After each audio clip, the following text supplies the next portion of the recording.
de naranjos en tus calles, tus veredas. Ese aroma de jazmines inunda mi despertar. Niña que juega escondida, por la recoba atraviesa. Sigo sin descubrirla, es una señora y me espera. José Asunción levanta batuta, vuelve a sonar la retreta. Su paso resuena en las noches, serenata que el tiempo llevó.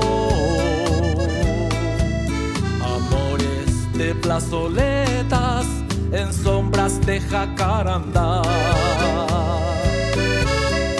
Pero que arisco sonríe al pensar el cocido se enfrió. Es mi ciudad Asunción, la de sueños incumplidos. No te abandonen tus hijos, aún en la lejanía. Y aquellos que siguen aquí, dejen su indiferencia.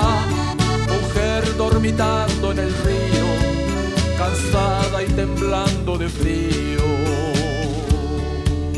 Luna sumergida en la bahía costanera que la abriga. En un luminoso recuerdo revive mi infancia feliz. Bajando las 7 colinas, diviso el puente y el río. Suspirando tomo un tereré para calmar el estío. Raudales arrastran historias, balcones colgando deseos. Clamores destapan sorderas, gritos que esperan respuestas. Memoria en racimos que vuelven como palomas perdidas.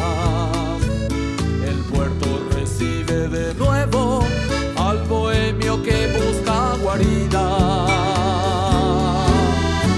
Es mi ciudad Asunción, la novia que nunca se olvida, la que te espera y suspira en cada despedida.